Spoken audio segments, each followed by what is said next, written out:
Hi అండి, welcome to my channel. నేను ఈరోజు మీకు గోరుచిక్కుడుకాయ కారం చేసి చూపిస్తా. దానికి కావలసిన ఐటమ్స్, అది ఏ విధానంలో చేస్తే మంచి టేస్టీగా ఉంటుందో అవన్నీ క్లియర్గా చెప్తానండి. ఇది మంచి టేస్టీగా ఉంటుంది. మామూలుగా ఉట్టి రైస్లో ఊరికే ఇది ఒకటైనా కలుపుకొని తినేయచ్చు. లేదు అని అంటే పప్పులు, ఇంకా ఏదైనా పప్పుచారు ఇలాంటివి చేసుకున్నప్పుడు సైడ్ డిష్గా అయినా చేసుకొని తినచ్చు. చపాతీకైనా రైస్కి అయినా అన్నిటికీ బాగుంటుంది. ఇది ఎలా చేయాలో ఈ ప్రాసెస్లోకి వెళ్దాం. ఈరోజు నేను గోరుచిక్కుడుకాయ కారం చేసి చూపిస్తాను అండి. ఇది నేను 1/2 kg తీసుకున్నాను. కొంచెము చిక్కుడుకాయ ఇలా కొంచెం పెద్ద పెద్దగా చుంచుకోవాలి.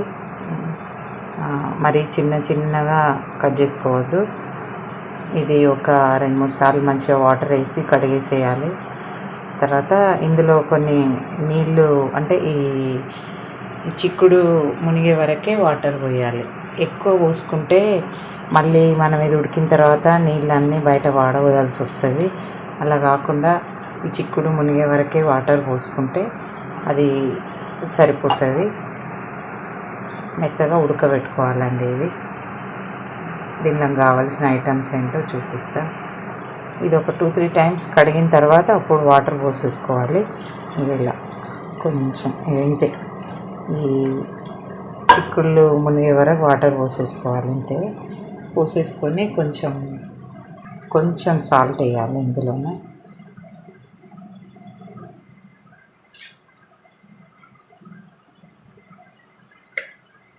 ఇప్పుడు ఇది స్టవ్ మీద పెట్టేసుకున్నాము.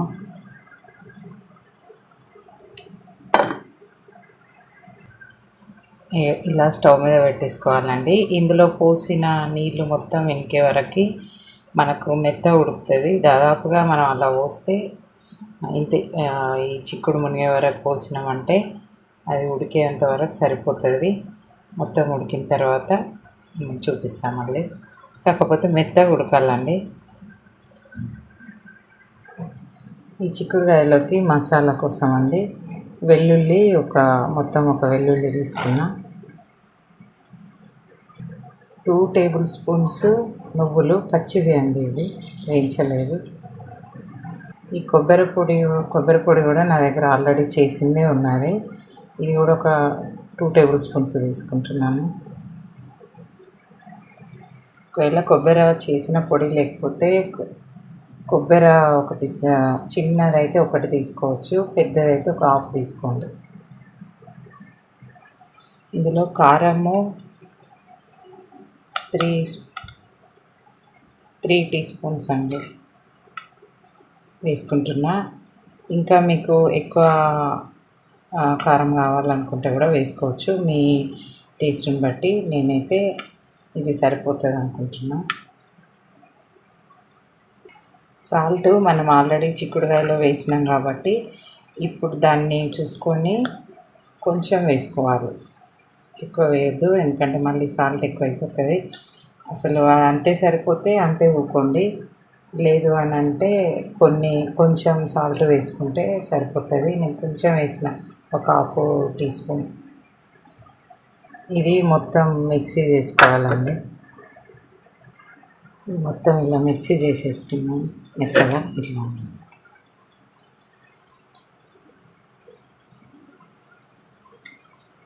ఇలా చేసుకొని పక్కన పెట్టేసుకోవాలి.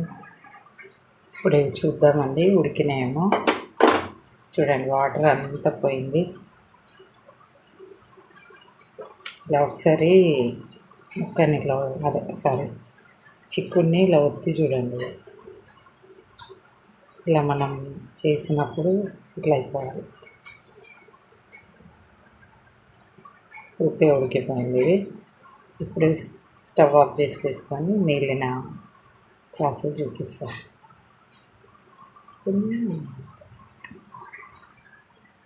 పాన్ పెట్టేసుకొని స్టవ్ మీద ఒక హాఫ్ వేసానండి నూనె. ఇందులో ఆవాలు, ఒక స్పూను, జీలకర్ర ఒక హాఫ్ స్పూను. ఇందులో శనగపప్పు వేసుకోవాలి. శనగపప్పు మినపప్పు 2 వేసుకోవాలండి. కొంచెం ఎక్కువ వేస్తున్నాను నేను. ఇది మనం ఆ కర్రీ తింటున్నప్పుడు మంచి టేస్ట్ వస్తుంది. అలానే మినపప్పు కూడా ఒక 3 స్పూన్స్.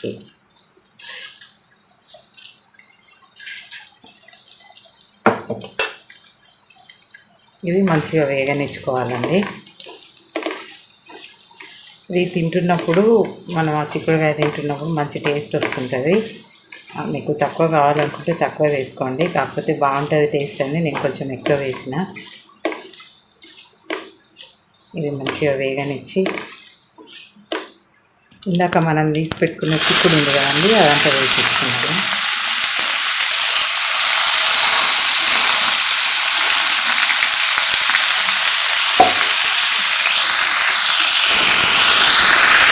రెండు మీడియం సైజ్ ఉల్లిగడ్డలు వేసుకోవాలి ఇందులోనే.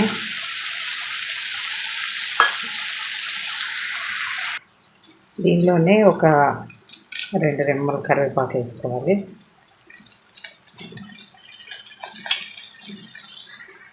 కొంచెం పసుపు వేసుకోవాలి.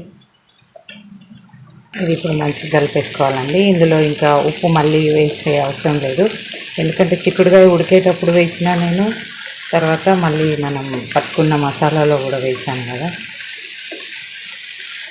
ఇవి మంచిగా వేగే వరకు కలుపుతూనే ఉండాలి. కొంచెం ఉల్లిగడ్డలు కూడా కలర్ చేంజ్ అవుతాయి. అప్పుడే ఉల్లిగడ్డలు కలర్ చేంజ్ అయ్యే టైంకి చిక్కుడుకాయ కూడా కాస్త వేగిపోతుంది, కానీ కలుపుతూ ఉండాలండి.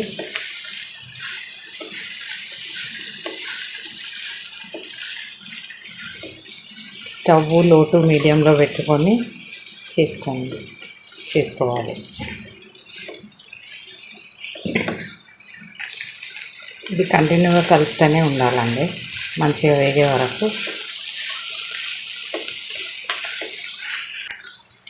చూడండి, ఇది కొంచెం వేగిపోయినాయి. ఈ టైంలో మనం ఇందాక పట్టి పెట్టుకున్న మసాలా ఉంది కదా, అది వేసేద్దాం.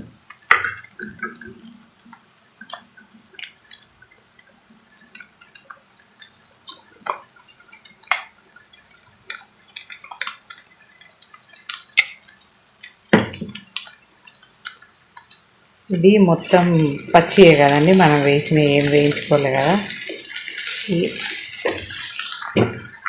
అయితే ఈ మసాలా మొత్తము ఈ ముక్కలలో కలిసిపోయే వరకు, కొంచెం మంచిగా వేగే వరకు, అట్లా అని మాడగొట్టుకోకండి.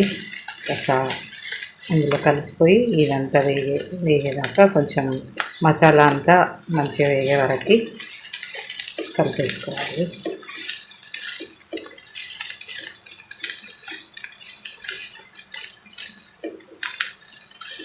ఇంకా మళ్ళీ ఉప్పు అవసరం లేదు, నేను మళ్ళీ కూడా చెప్తున్నా. ఎలా ఒకసారి మీకు ఇంకా సరిపోలేదు అనుకుంటే ఒక చిన్న ముక్క తీసి టేస్ట్ చూసి వేసుకోండి. అదే చిక్కుడుగా తీసి చూసి వేసుకోండి. చూడండి, మసాలా అంతా దీనిలో కలిసిపోయింది. ఇది కూడా మంచిగా వేగింది, అయిపోయిందండి కర్రీ. అయింది. ఇది స్టవ్ ఆఫ్ చేసేసుకుంటే సరిపోతుంది.